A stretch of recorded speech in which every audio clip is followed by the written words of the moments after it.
Lori, I'm so excited to have you here. And I'm so excited. We got so excited about visiting at the top of this time that I forgot to get organized and pull up your bio. So I'm just doing that now. Here we go. Lori Windfeldt is a She Recovers designated coach and the host of the Recovery Hour podcast. She's a recovery advocate as well as a kick-ass mom and wife. With a tell-it-like-it-is approach to life, Lori supports all things recovery in her own unique and trenchant style. Ending her tumultuous career as a drunken housewife in 2015, with continued mental illnesses to this day, Lori has devoted herself to a life of recovery advocacy, joining the crusade to end the stigma, shame, and embarrassment conventionally tied to mental illness, the disease of addiction, and recovery itself. As a former executive who climbed the corporate ladder for companies such as Microsoft and Charles River Laboratories, to a franchisee turned stay-at-home mom chosen as one of Sierra Nevada's top 20 powerful women, Lori is a fixture in her community, providing service, sharing inspiring stories, and proving that we can and do recover. And she's just a fixture not only in Northern Nevada, but a fixture in our She Recovers community as well. And I'm delighted to have you here this morning, Lori. Thank you. I'm delighted to be here. So I'm just going to turn things right over to you. You can take over the screen. Amazing. Okay, let me see what I can figure out here. And just so you know, I'm spotlighting you so that even when you've got your deck up, you'll still be up in the corner. That sounds really dreadful.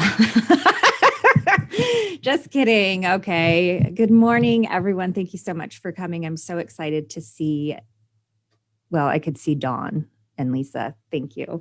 I am, as Dawn said, a certified professional life and recovery coach, also as She Recovers designated coach. And I live in Reno, Nevada, USA with my 3 children and my sweet husband, Ty. I am healing from and seeking recovery for alcohol use disorder, mental illness, including anxiety and panic disorder, as well as depression, grief, and intergenerational trauma. So I am the cycle breaker. Thank you. I am the cycle breaker, being the first in my line of relatives to seek recovery and living a more fulfilled and positive life. While I also offer that to my children and my husband, being a positive influence on them is truly my reason for being. My mind is like my internet browser. 19 tabs of them are open. 3 of them are frozen, and I have no idea where this music is coming from. Can you guys hear that? Having anxiety, living with depression, it wasn't something I thought that was abnormal. It was just my life.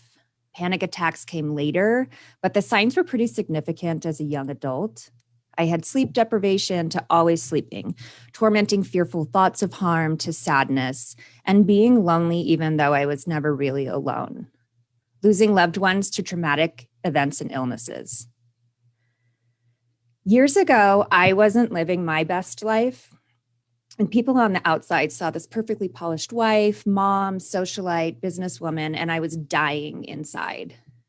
I was always fearing judgment while I was judging others, worrying about my safety, though I was in very safe places, and dealing with insecurities, drowning and masking my pain, fear, and of course, fixing everything with alcohol. I am living proof if you're in the midst of these feelings, coming into or out of recovery, I am proof that you can and will recover. One day at a time, sometimes 1 minute at a time. So again, I am so excited to be here. Thank you, Dawn, for this opportunity. I have worked with She Recovers for quite some time now, and I dedicate most of my volunteer time to She Recovers. When we talked about doing this presentation, we talked about heart work and volunteerism and living a positive life. And those are typically the types of presentations I give in real life, is living your best life. And how can you achieve that? How do we get negative thoughts from our mindset? So we're switching it up a little bit today, and we're going to talk about the heart work of recovery. And I did get this question, and I asked it myself at some point too, is what is heart work? What really, truly does that mean? And in this capacity, we are saying heart work's the impact we have on positively influencing our community, by leading with our hearts. So we do good for the greater good. We help ourselves by helping others. Also, leaning into service work as a holistic recovery patchwork or pathway, understand the importance of giving should be not to receive. So this word holistic comes up a lot in the recovery world. And if you're new to that, you may wonder what that means. And maybe even if you're not new.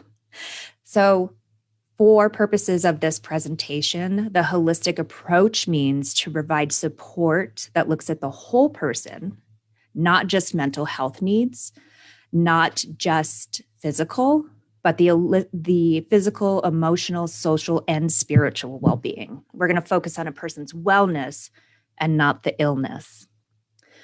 So what does this look like as we lean in to service work as a holistic approach? So for me, it would be not a Lori Windfeldt presentation without talking about myself, because I tend to do that a lot, but that's why I'm here.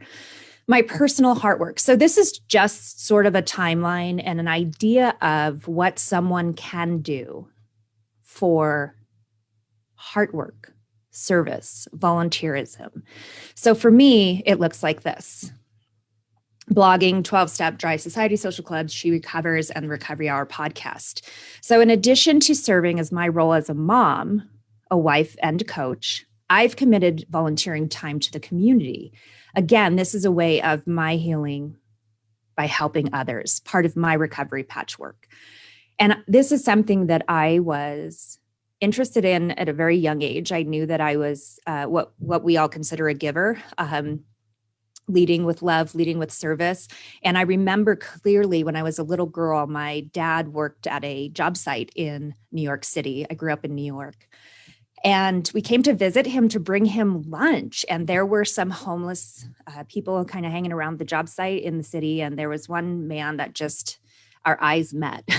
And I knew he wasn't going to be eating, right? And I knew at least I had breakfast and I had my little bagged lunch. And I just couldn't think of anything else but giving him my lunch in order for him to eat.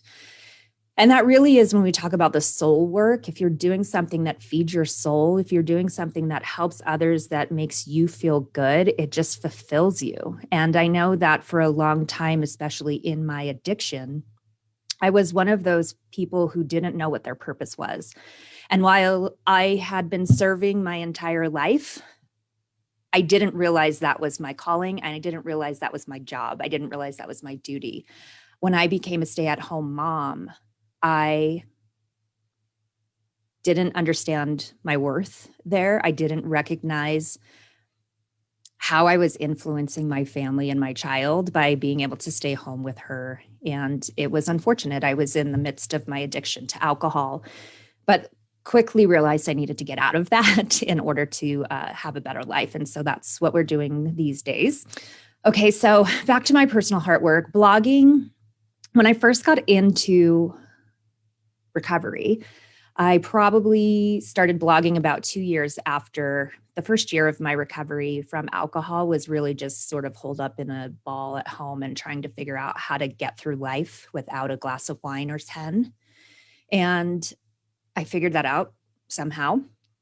So I started blogging almost 2 years in, and Sober Sally was the name of my blog because at that time I was really not sure about being really open about my recovery, which is interesting since I'm constantly now screaming it from the rooftops and pretty vocal about that. And the community of Sober Sally was really interesting for me because what I expected was, again, this is pretty selfish because I was writing for myself. I was writing for my recovery, and I was putting it out there just to say I did it, really. What I wouldn't have ever guessed is the amount of people that I want to say affected, but the amount of people that I touched, the amount of people that came to me that said, excuse me, that said, I can't believe you're going through this. I was going through this. I'm going through this. Or you helped me. And the more I wrote, the more people kept coming. And I thought, wow, as I'm opening up about these stories, my stories, people are healing. People are feeling normal. People are feeling like they're not the only ones. So I kept doing that, and Sober Sally became sort of a life of its own, and blogging. And I realized quickly after about a year that I truly started writing for the audience versus for myself. And what that means really was the more feedback I got, or the more that people wanted to hear something specific, I was really sort of writing like articles versus my sort of journal entries. So I cooled it down a little bit on that. In addition, 12-step service. So AA was my go-to. After I came out of a 30-day treatment facility, I learned a lot about myself. And with that, I also learned a lot about my drinking and my habits, and that really being a symptom of a lot of other co-occurring diseases. And so with that, I was ordered to do the 90 days and 90 and 90. And I don't know that I did all that, but I did go to 12-step service. And I think it's really important for people to understand with volunteerism, this doesn't mean you have to spend 40 hours a week. This doesn't mean that you have to spend thousands of dollars a year. It really is, again, about the soul, about your heart. Like, what can you give? And so 12-step services, if you're participant of those, they give you the opportunity to do so much. And it really is a great way to get started in service work. And for me, it looked like chairing weekly meetings. I jokingly say the weekend barista. What that meant was I put the Sanka in the pot, filled it up with water, and we had the sludge that we call coffee in AA. And then monetarily, I put this on every single, you'll see, obviously, monetarily is really the easiest way to support if you don't have the time. And I say easy to anyone because truly a percentage of what you have is so much and means so much to organizations. You may only have $15 left from your paycheck before you get your next one. And really, is a dollar something you can sacrifice for an organization like She Recovers that feeds 2 meetings a day and mental health, Mondays and dance parties and those sort of things. So yes, there are people that can spend a little more money on that. But again, if we look at it as a percentage and just giving, and that's sort of the point, that really helps each group that I'm speaking of. Another, just quickly, another thing on my Heartwork Dry Society Social Club. This is an organization I founded last year. We here in Reno, Nevada have several events that really are surrounded by alcohol and drinking and fundraising. And I was just kind of tired of that. And I said, we need to have a place that we can go and celebrate us. Let's celebrate the people who support recovery. And we did it. And I spent a lot of time. I was able to get a 501c3 designation from the government, which was amazing, the day of the first event that we had. And it was just truly sort of an answer to my call that we needed to have something in town. So that's really cool. And just, something that I'll feel so accomplished about forever. And we are in a little hiatus, obviously, because of in live, we can't do anything. She Recovers Foundation. I mean, if you're here, obviously you're getting something from it. And it's an amazing organization that I just am so proud to be a part of. And what I try to do here is offer my time when I can. And again, for volunteering, it really has to be something that feeds your soul. So you don't feel like this is a job that you're not getting paid for, because it shouldn't be about that. It should be about the give, and what you're getting back is the holistic healing, right? So I have recently this year signed on to be the volunteer program advisor. So I help with Peyton and the back end of that. And then, of course, if you are on any of the Zoom gatherings, the She Recovers Together host Tuesday nights for the last several months has been yours truly. Also co-creator, meaning everyone that was on that one meeting that we created together, the She Recovers After Dark offering. So on Thanksgiving Day, it was the day for voting, election day for US. There were a bunch of us that stayed online for 4 hours. It was amazing. Just to be there, to hold space for each other, to love each other, to give someone an understanding I got distracted. I see these buttons. Sorry. We were there to love each other, hold space, and 4 hours. And it was amazing. And we just coined the phrase that night, she recovers after dark. Susan was one of the main women who requested that we get together for that length of time. And now we're going to extend that to the holidays. So this coming week for Thanksgiving, the day after, and the day after that, we've extended our normal evening meetings, gatherings, so we can support others who would like to be with their friends. And then lastly, my personal work, Heart Work, Recovery Hour podcast. It is just, I'm so in love and so proud of. This is an amazing resource to allow others to share their hope and inspiration in recovery.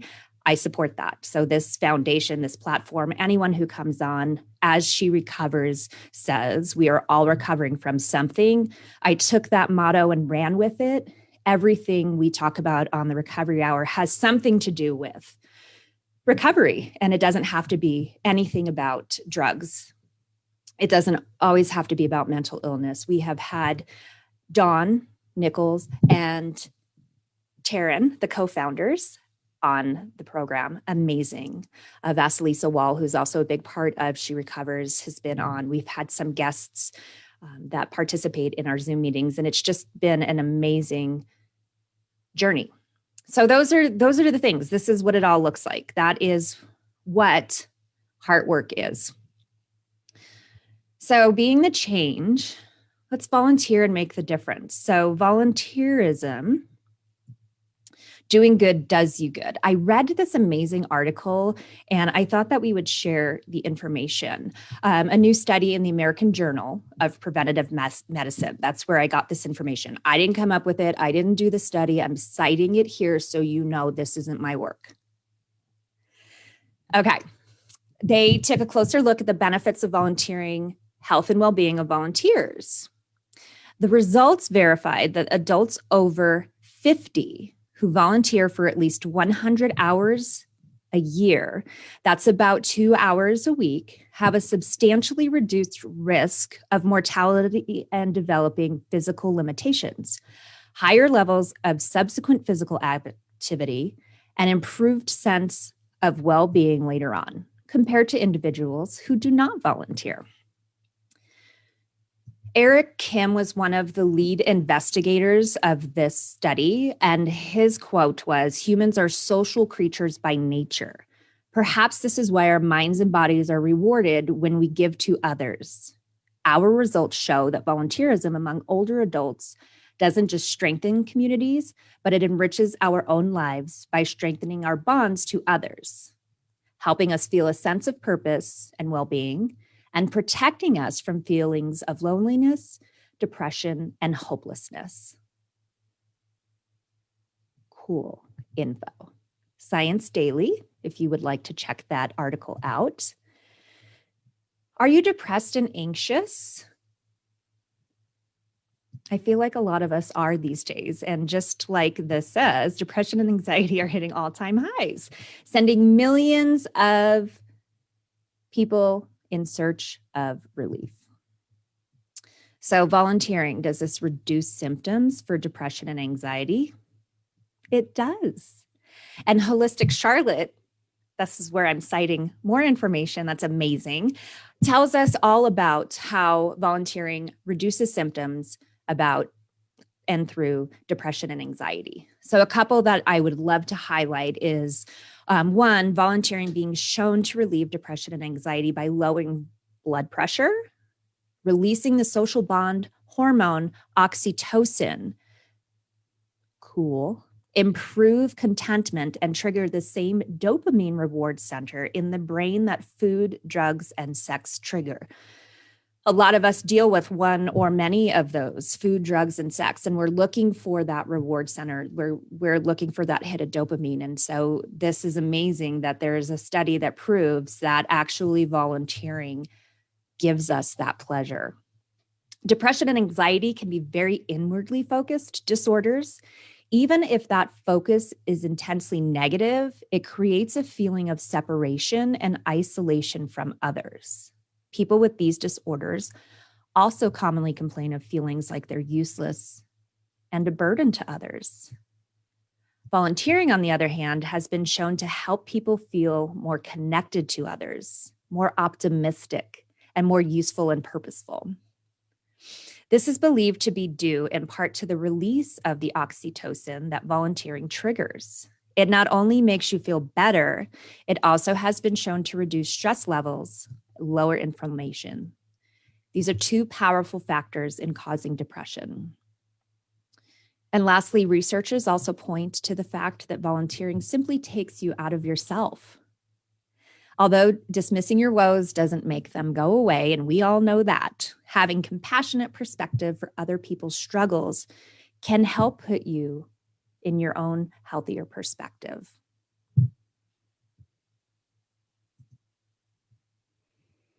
So that was heart work, volunteering, service.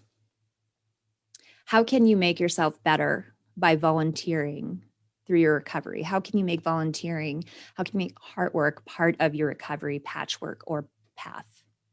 And hopefully with that last section, you can answer that question. So now we're going to move on to the positive life, the advantages of living a positive life. And of course, gratitude being just highlighted here because it's really the driving force to positivity. When we are capable of being grateful, when we're capable of not wanting, when we're capable of appreciating what we have, it really does tend to lead to a positive life. A positive attitude can boost your energy, heighten your inner strength, inspire others, which I'm always hoping to do, and garner the fortitude to meet difficult challenges. This information from Mayo Clinic says positive thinking can increase your lifespan. Again, we've already talked about this, but decrease depression, reduce levels of distress, and provide greater resistance to the common cold, better psychological and physical well-being, reduce the risk of death from cardiovascular disease, and enable you to cope better during hardships and times of stress. So what that Mayo Clinic study says, live positively. And what does that even mean? Staying positive doesn't mean you have to be happy all the time. It means that everyone knows hard days. It means that everyone, oh my gosh, it means that even on hard days, you know that there are better ones coming. Obviously, we're not always shitting rainbows and glitter here, right? We have life, real life things happening. And 2020 is the absolute positive best year to put us in that situation. How much worse can it get? Well, every time we've asked ourselves that question this year, it has. So we're going to stop asking that question and we're just going to be positive and we're going to be grateful for what we have. And by staying positive, it's really the best way to get through times like this. And one of my favorite sayings, and I have no idea who said it, and I looked it up online so I can quote it so I don't steal the work, but it doesn't say, the happiest people don't necessarily have the best of everything. They just make the best of everything they have. I would drop this mic, but I can't because we're doing this. Okay. If you hang out at the barbershop long enough, eventually you're going to get a haircut. I have used this for years. It's just the most amazing visual that I can present. I mean, seriously, if you go and you're hanging out and you're there and you're like, yep, every single day, sooner or later, you're going to say, oh, hey, my turn. Similar to hanging out at bars, similar to hanging out with people that aren't friendly, positive, they're vengeful. An environment is everything. Hanging out with negative people will always allow you for more time of negativity. Most people are bombarded by negative events, people, things every day. It's easy to cast blame by saying you're surrounded by negative people, but the reality is a lot of negativity is also self-inflicted, but influenced by the company you keep and your personal perspective on life's realities. So take a minute to sort of let that sink in. It's the environment. It's the choices that you make. What's happening with that? Are you hanging out with the right people, the wrong people? Do you have a coach? Do you have a therapist? Do you have a friend? Do you have someone that you can talk to about things that bother you, and look for solutions versus just complaints? So know that your diet is not only what you eat. And what we're talking about here is there are so many different things: what you watch, what you listen to, what you read, the people you hang around. You have to be mindful of the things you put into your body emotionally, spiritually, and physically. Again, that goes back to the holistic approach that we talked about earlier. Think about how often in the day you're besieged by people who argue over money, who worry about the possibility of failure, who complain about someone else's actions, criticize mistakes, mistrust someone's intentions, or blame others to avoid being at fault.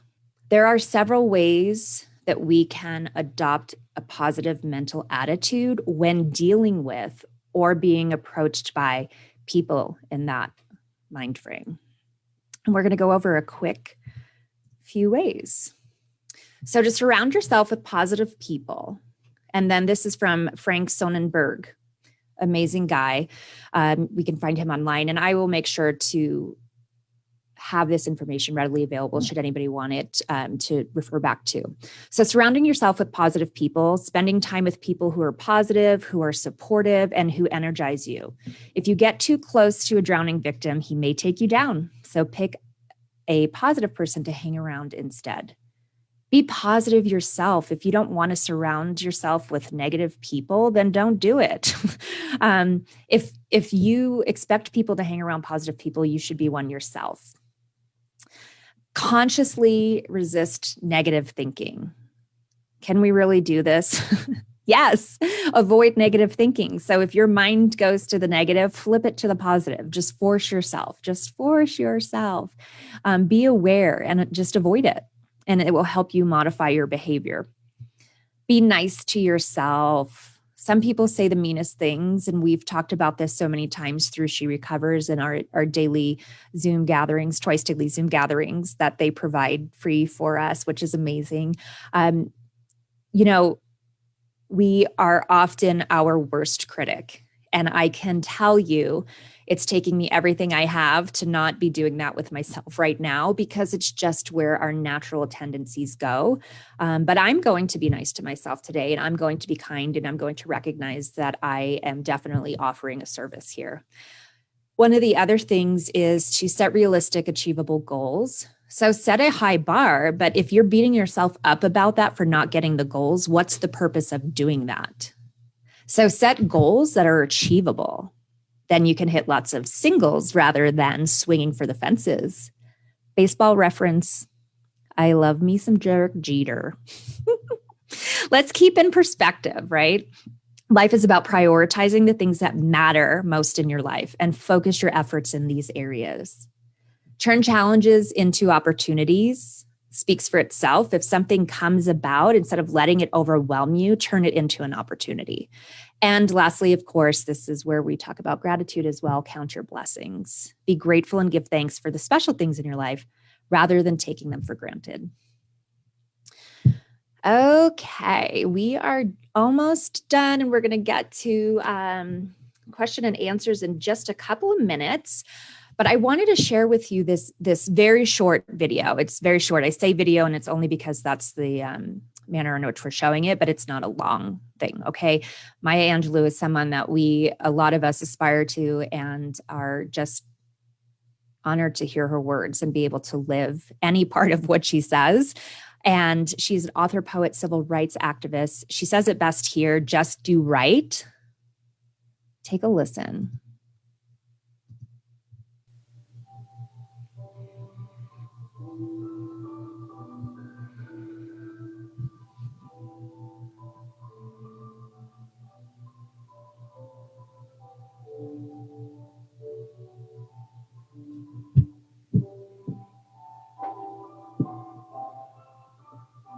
Maybe the hardest part is if you teach, you have to live your teaching.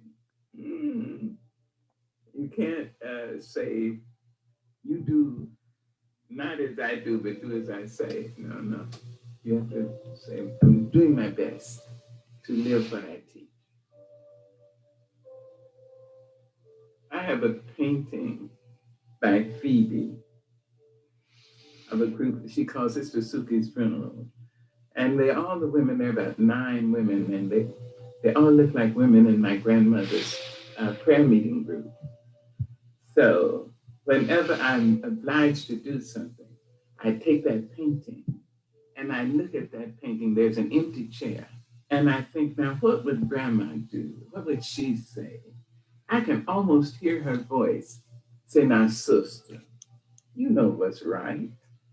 Just do right.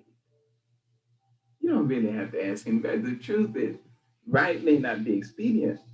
It may not be profitable, but it will satisfy your soul. It brings you the kind of protection that bodyguards can't give you. Try to be all you can be, to be the best human being you can be. Try to be that in your church, in your temple. Try to be that in your classroom. Do it because it is right to do. See, people will know you, and they will add their prayers to your life. They'll wish you well. I think if your name is mentioned and people say, oh, hell, oh, damn,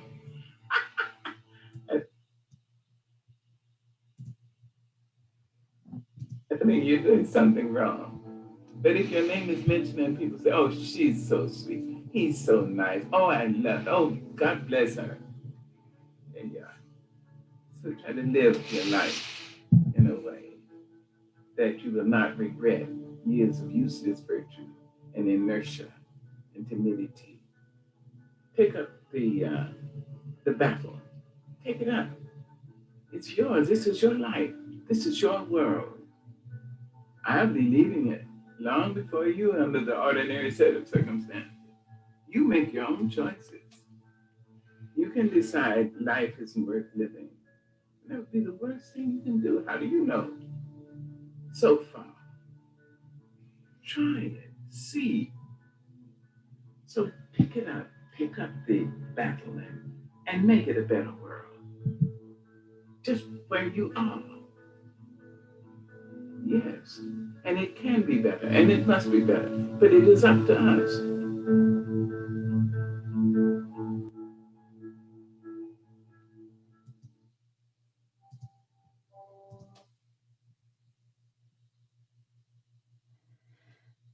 I can't say it any better. That's why she is who she is. It can be better and it will be better, but it's up to us. And just like everything I presented today, it is about us. We are the change. We are the difference. We are the ones that pay it forward and then hopefully inspire others to do the same. I loved what she said. You don't really have to ask anybody. The truth is right. The truth is right. There's always a truth. It may not be expedient. It may not be profitable, but it will satisfy your soul. And I just love to end with that because she, again, is such an inspiration and it really will get us thinking and be better to us. I did want to, one quick exercise so we can keep the conversation going on from here. If you have now sat through this and wondered, what am I doing or what can I do? Or hopefully excited about the things that you do have in your life and you're grateful and hopefully you are excited about the things that you provide.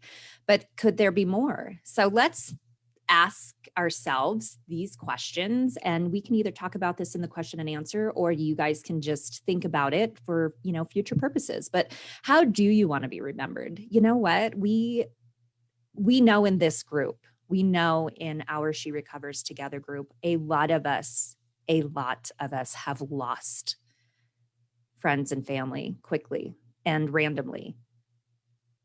Could that be us someday? Could that be us tomorrow? Maybe. Well, how do you want to be remembered? Like, how do you want yourself remembered in this world? Secondly, how do you contribute and what are your values? Find those values, find what soothes your soul, find what feeds your soul, and how can you contribute to the world by doing things that you love. And who do you choose to be? Do you want to be the grumpy person that, flips people off while you're driving around? Or do you want to be the nice person that says, hey, you're probably in a rush and maybe your daughter's, got to get to the hospital, and you let them in line when you're trying to merge onto the freeway? Who do you choose to be? And then lastly, how do you want to change to be the person you aspire to be? Just really think about that. When you want to know, how do you want to be remembered? Or how can you contribute? How can you change your habits and your productivity on a daily to be the person you aspire to be?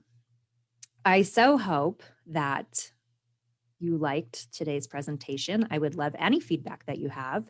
I have a very busy slide here, but I have some information that I want to share with you. First, anything that you want to know about me or about the Recovery Hour podcast, which I would love for you to share with anyone you know, because it's just, it's just such a passion project, and it's really a lovely way of learning a lot and fun. And we curse, just so you know. So LoriWindfeldt.com, therecoveryhour.com, and on social, you can see that there. I also wanted to let you know that I am offering I'm offering a free, I don't know what is happening to my life. I'm literally like sinus, 10 ways to live your best life. If you would like that giveaway, all you have to do is sign up for the email. Okay. Send an email to Lori at L Squared Company and say that you are from She Recovers Mental Health Monday. What I'm going to do with those emails, you'll be signed up for my list, but you'll also get a PDF of the 10 ways to live your best life. I'm going to do a drawing. Grand prize will be, whoever gets picked for the grand prize will have $100 donation in their name to the She Recovers Foundation, which would make them part of the, end year. So get your name in there. I'm also offering some other really fun stuff. So if you have seen the podcast web page, we do have merchandise now, which is just super fun, and sweatshirts and mugs and just fun stuff. So I'm going to give away some of that. A cool gratitude journal coaching session with me, which is rare because I'm not taking any, massive amounts of clients right now because we're on a waiting list. And then also, if you have a story and you want to tell it, I have an availability, one slot just for this meeting to put somebody on the podcast. So if you're interested in any of that, send me an email, Lori@lsquared.com. And that's my spiel. That Did was that work? amazing. Yes. Okay. Perfect. Thank you. Thank you for everything. I have so many thoughts going through my head. Where do I want to start? Thank you. I always want to start with thank you. I love conversations about service, about kind of being in a place of giving and giving of ourselves, right? We learn, I think Susan Carter, our executive director, says it so beautifully. She says, this is our movement. This is our cause of recovery. And so, anytime I can have a conversation with another kick-ass woman in recovery, and there are literally thousands of kick-ass women in recovery in our community. Hundreds join us every week for our online Zoom gatherings. So if you aren't already attending our online Zoom gatherings, please check out our website, www.sherecovers.org. And it says online programs, and under online programs, there's a Together Online sign up. So wonderful Lisa's going to be sharing some of those links. And Lori, I love you've just always been so positive and strengths-based. And I know for someone who I know has also really dealt with depression deeply, I think that there are some who would say that we need to be cautious about, just put on a happy face. And that's not what you're saying, right? And I know that, but as somebody who's really struggled with depression, can you talk to us a little bit about how important it is for you to still focus on the light, even when you're in those darkest times? Absolutely, I will. And My strength really comes from my experience. And we talk a lot about this in She Recovers, is not wanting to do to others as we have been done to. And for me, what that looks like is a very negative, chaotic, insane sort of childhood that really never allowed me to be my best self and never allowed me to understand some of the grief that I had to go through, or some of the things that just growing up. And so, yeah, as I said earlier, and it's one of my favorite sayings, I'm not always shitting rainbows and glitter over here, right? I'm not. You could ask my sister, who's probably on this call, and my husband knows that I am a woman that will curl up in a ball and sit on my bed with my favorite blue blankie and one of my favorite perfumes because it's a comfortable scent, and either cry or sleep for hours straight.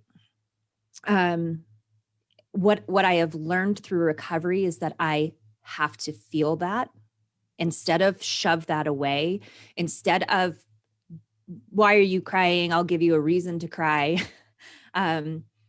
Even in my adult life, and I have shared this before, and I'm open with him about this as well with my husband. We have a very blessed life, and often pre-recovery, I heard, what is wrong with you?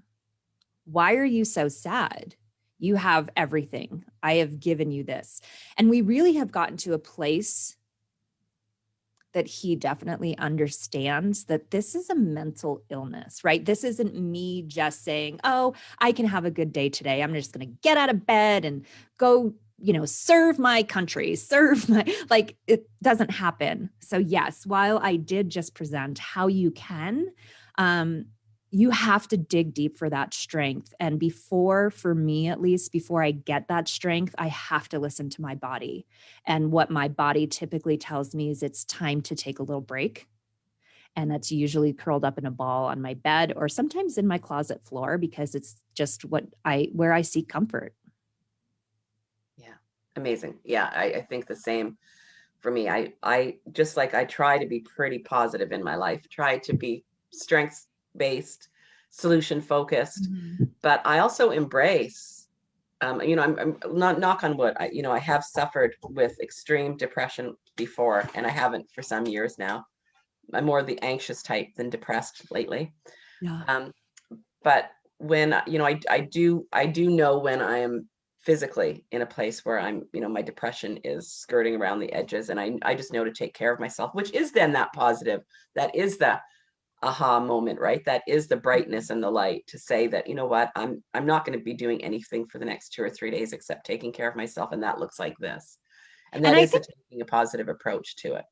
It is a positive approach. It's also a strength, Dawn. And I think that's one thing I definitely have heard is, I wish I could be more like you, because you just tell it how it is, or well, this isn't something that I just created. For years, I often made others comfortable while making myself uncomfortable. For years, I agreed to do certain things that I didn't necessarily enjoy, but I wanted to make sure that everybody else was happy. And I realized in order for everyone else to get my best self, I had to take care of me. Mm-hmm. And so, yeah, it's, there are days that I am not capable of what we consider peopling. I recognize that. I typically I love Nicole saying reframing, because it's so true, right? Let's reframe. And this is what I do in my life is I just let it out a little bit. I stress that, okay, let me look at what I'm so angry about, or what's hurting me. And is there anything deeper to that? No, I'm being ridiculous, which is fine, because I can do that. And yeah, maybe I am going to be a little judgy, or maybe I'm going to talk about my mom a little bit because she's driving me effing crazy, but then I'm going to let it go, because I can't control it. There's nothing I can do to change the direction. And then I get it out. And if there's more to it the next day, then there's more to it. And I really need to do some digging on figuring out what it is. Exactly. Somebody's asking, can you repeat your email address? I'm just going to put it in the chat. Heck yes, I can. It's Lori, Lori, at Lori at lsquared.com. Is it? It's L Squared Company. Let's not get this wrong, Dawn. I mean, come on. Okay. L Squared Company. Okay. I have so many emails. It's so dumb. Okay. Lori at lsquaredcompany.com. And then by the whole situation on this giveaway is send that in now. I'm going to pull names from today's emails tonight. So this is only valid for November 23rd. Correct. There you go. And so you email Lori and you'll get her free PDF and you'll also get entered into the draw. And thank you for entering people into draw. Lori's generosity knows no bounds, and we're extremely grateful to her and to the many women in our community who have helped kind of answered the call this recently. Like, we love what we do. And, you know, I do what I do out of service, and it's my heart work, right? She Recovers has been a passion project of Terrence and mine since the summer of 2011. And we do what we do as volunteers. But the fact of the matter is that we do have an organization that does require resources, not to pay Taryn or I, but to pay the other people who do the amazing work for us to keep things going and to move us forward. So anybody who knows anything about philanthropy knows that the year end, you know, people kind of start saying, oh, we really need your help. And it's really true in our organization, because we have a lot of work to do, and we just need to do it. Well, and what's wonderful again about the heart work, like I said, I think we get caught up, and I was this person for a long time. I was watching what others did for so long. And especially when I was still in my active drinking and having the little baby, my daughter was 2.5 when I quit drinking. So, you know, that period of time, I was seeing what other people were doing. I was watching them in the community, and I was almost jealous that they were volunteering their time. You know, it just looks so different when you're not involved. And so what I love to explain to people is just, especially on the financial end of it, first of all, the end of the year is always the best time to share, because if you are sharing some, you know, a large amount of money, it's typically, you know, helpful for your taxes. So if you're in that category, it's an amazing time to donate to She Recovers Foundation, because it is tax deductible, since you are now a 501c3 foundation. In the US, as long as you're in the US. We're just applying for a Canadian charity this week. So next year, Canadians. There are lots of people from the US on this call. Yeah. Also, somebody put this on the website, and I love this. And I always think about this, even to be honest with my own followers. There's a lot of people that participate in your daily. And if you can imagine having over 100,000 followers on Facebook, and every one of us gave $1 a month.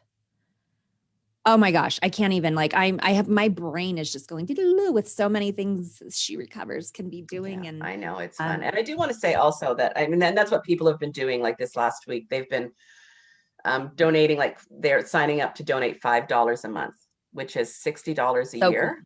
And makes all the difference in our world, right? So, but the other thing is that, I mean, it's not just about money. We are moving into a place where we want to have She Recovers chapters all across the world, and we're going to require a lot of volunteer support for that. So, you know, right now we're really busy developing the strategy and getting things ready, and also taking this time, this pandemic season, to not obviously recommend that people meet in groups, but by the time the world comes back to where we're allowed to meet in person, we should be primed and ready to be able to help set up a lot of communities. So anyway, we really appreciate the support. And I'm not one person, I'm not really comfortable asking for money.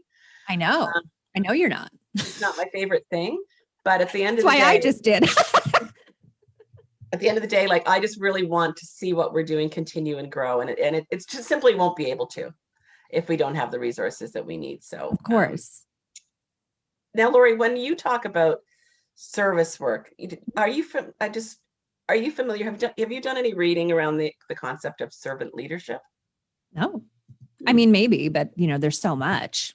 It's a really, really cool idea. And the idea behind servant leadership is that a leader is in a position of leadership, not in order to lift up the people who are working with him or her to be their best. So it's, you know, it's kind of like when you think about, and in 12-step recovery, it's kind of like that, right? It's like the people who have the titles are really just there to enable the groups to do what they do best. But it's a really interesting topic for anybody interested in topics around leadership. I recommend you just do some searching into servant leadership. It's really cool. Susan Carter, our executive director, is here. Hello, Susan. I was talking earlier about what she's coined for us, which is, this is our movement, this is our cause. And so she wrote a blog post about that, and it's on our website. Awesome. Susan and I talked a lot on a fireside chat a few weeks ago about She Recovers and our foundation and our plans for it. And our most recent podcast is actually an edited version of our fireside chat. So if you want to get to know Susan Carter and kind of her heart, her servant and leadership heart, that would be great. And Susan says, Lori, you are a beacon of light. Lori, thank you so much for sharing, caring, and living life large. We are blessed to have you in our community. Your support is deeply appreciated. So. Oh, that's so sweet. Thank you, Susan. I appreciate that. Well, and what I love about this, and we can talk about it for days, because, I wasn't always in this place. And I tell this story sometimes about She Recovers, because I will never forget my first interaction with She Recovers, and really was when I created Sober Sally, that blog. I wanted She Recovers. I was like, I'm going to go. I was so PO'd that I was in a 12-step meeting where I walked into the doors expecting strangers, and there were tons of people that I knew, that I worked with, that my husband worked with, that were in the community. And I'm like, what are you guys doing in here and not talking to me about this? Maybe I didn't have to go to a 30-day treatment center if you would have helped me out. And, so I really just thought there has to be more. And so my brainiac idea was, I'll create it. And then I did some research and I found She Recovers, and I was like, well, there it is. And I reached out to Dawn, and she's like, okay, yeah, we have a lot going on. And I was very much like, oh, okay, well, someday, And then I just thought, once these meetings started, actually, it was the sharing circles that coaches, She Recovers coaches, you had to be a She Recovers coach in order to actually host the sharing circles. I said, well, heck, I'm going to bring one to Reno, and we're going to get this done. And that's how I became a coach. I wasn't looking to be a coach. It wasn't my life's calling, but I really wanted to have this opportunity to share She Recovers in Reno, where I lived. And so I did it. And here we are now, a certified recovery coach, certified professional coach, a She Recovers designated coach, peer recovery specialist in Nevada. Like, what just happened? And all those things stemmed from just wanting to participate with this group. And so, good things come by giving. And I think the important part, again, is always at the end, is don't expect anything back for it. And you're feeding your soul, and you'll be so just happy and fulfilled. Well, and I just feel that, I get so much from this community. I love, at the beginning of the pandemic, we didn't meet online before March. I remember. And it was Karen actually who just said, I'm just going to host a couple of Zoom things, see how they go. And she did that for 2 nights. And like the third day, we were already booking 2 a day. Mm-hmm. And in the beginning, it was such a strange time. It feels like so long ago, but to just connect twice a day with women who were struggling with fear and death. I remember the first time our dear friend Elizabeth in Montana, her mom passed away from COVID. Yes. It was like our first COVID death. And, and then Mary's brother-in-law, and it was just like, oh my, is this happening? And just to be able to kind of be in this space where women were struggling, not just with their recovery from whatever they're recovering from, but from the very real life experiences that we were, kind of confronting.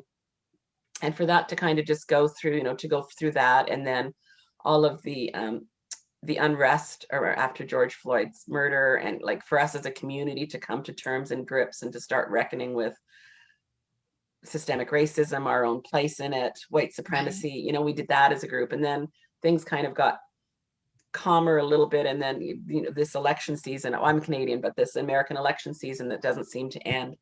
And now we're, back into COVID crunch again. And so I love that you were able to, that you hosted After Dark. And I think, After Dark is going to be part of your legacy in She Recovers, right? Because here we are doing it again, Thursday, Friday, and Saturday night. We're having 3-hour meetings. I'm so excited. I am so Yeah. excited. I was just telling Dawn, I have hosted from Mexico on my vacation, and I just checked with my husband to ensure that we're not like crossing any boundaries, but I'll be able to actually host on Thanksgiving and the day after. And it just warms my heart so much. Yeah, amazing. And I'll be there, you'll be there. We'll be hosting an Yeah. hour and somebody else will be hosting another hour. And yeah, I mean, Carrie's doing her usual Thursday night. I don't remember Oh, who gosh. the hosts are, but it's going to be awesome. And we'll do the same over the Christmas holidays and New Year's too. So Karen, your sister loves you, just so Oh, in case you didn't know. thanks, Di. She says you're awesome. Thank you. And Karen, our dear Karen, we know Karen, a question from Lipstick Lady. Yes, Ask Karen. Lori, for San those of Diego. you, for those of us who have worthiness issues and feel intimidated by volunteering, what do you say? Ooh, good question, Karen Lipstick from San Diego.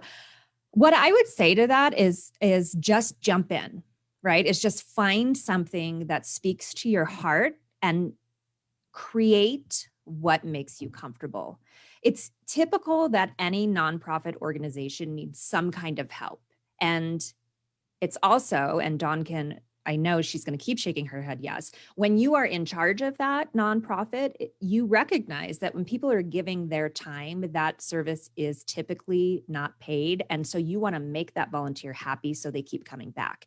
And the best way to do that is to find something they love and that they're passionate about, and they will keep coming and you will get more comfortable. So what I would say to that is try to work through the fear, like we all do. You have to work through that fear, reach out to an organization that you feel comfortable with, that speaks to your heart, and come up with a plan. What can you do? You know, can you respond to emails? Can you help She Recovers as an admin on the Facebook page? You know, can you give yourself an hour of time? Those sort of things. Even honestly, for me, like with the PTA situation, I count that, you know, I'm spending time with these ladies with the kids' schools, and then also donating. Can you donate clothes to a local shelter? That's recovery. That's hard work, you know, that's volunteerism. So find something that you're comfortable with to start, and then you'll be just blazing trails. Absolutely. And I think in particular in our organization, I mean, everything that we're doing right now is setting up the structure, and we've got opportunities for people who are co-hosting the gatherings. We've got admins in our Facebook. Peyton's got a whole list of other roles that people are helping her with. But when we get to in person, I think, you know, it's really because we're going to have different groups getting together. There might be book clubs. We already have some hiking groups with She Recovers Women's and Communities. You know, we'll get to a place eventually where we can do service kind of projects. You just get together and do something in the community, like actually have She Recovers Women get together and do something for somebody else in the community. There'll be lots of opportunities, and we'll have again, what we're really working on right now, as much as we're able to within our limited capacity, is really sketching out the framework for how we want to implement in real life, in person, She Recovers chapters, regions, etc. So there'll be definitely a lot of opportunities to volunteer and try that. And I think, you know, for me, I guess I just think you just have to know. Don't believe the voices in your head that say you don't have anything to offer. Right now, what I say to the women who are, you know, really, I want to volunteer, I want to do something now, and it could, because we're not quite ready to do that, I would say, like, showing up on a gathering is contributing what we need right now. What we need right now is to grow our community. And so we need a strong community of women who understand what we're all about, you know, like study our 10 intentions and guiding principles so that you understand what we're all about. Like that's, you know, I think that's making a contribution so that you can hold that type of space when you're in our gatherings. Come and hang out with us on Thanksgiving and the day after Thanksgiving. Oh my gosh, it's going to be so fun. There will be people who are struggling during these holidays, you know, for so many reasons. And just to be there holding space for them is volunteering. So I hope that helps. So we're at 10:05. Holy man. Oh my gosh. Yeah, with Lori, we could just go on. We can. But I am going to thank Lori very much. Remind people that you can email Lori at lsquaredcompany.com to be entered into her draw and to get her amazing resource. And just so you know, you can make your mark in her story and become a founding investor. So what we're doing for our year-end campaign right now is you can give the gift of recovery to women all over the world for as little as $5 USD. And what I want to, so if you donate between $5 and $249, you get listed as an, if you want to be listed. If you don't want to be listed, we won't put your name on our website eventually in January when we set this up. You're an illuminator between $5 and $249. A connector is the next level up to $499. Innovator starts at $500, a guardian at $1,000, a visionary at $2,500, and the founders circle is $5,000 and above. And as I said, you know, $5 may sound like, you might be thinking, well, what good is that going to do? But again, we have 270,000 people following us on Facebook. Oh my gosh. That's amazing. You know, if everybody on our Facebook page donated $5, we'd have our budget for the next couple of years. So again, Yes. if you're able to donate, that's great. We really appreciate it, and know that your donation will go to establishing and increasing the capacity we need to reach more women. We want all women to find recovery. And, you know, there are a lot of wonderful organizations out there doing women's recovery work. Most of them aren't free. So every little bit helps. And as Lori's talked about, you know, we're really excited to be able to roll out volunteer opportunities in the new year. And in the meantime, Lori, I will see you this week on Thursday night. We'll be hanging out after dark. And I don't know that I have any other, for those of you who don't know, we do have a private Facebook group called She Recovers Together. And I'm sure that's been shared. Please join us there. Make sure that you answer the questions that are posed by the admin, and then an admin will approve you. We meet at 9 a.m. in this time slot every day of the week, and at 5 p.m. Pacific, 8 p.m. Eastern.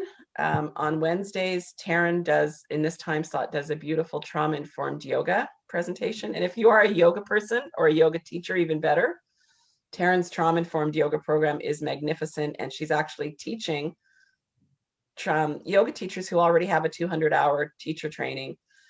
She's training those teachers in She Recovers trauma-informed teacher training in January. It's going to be online this year, so you can find more information about that.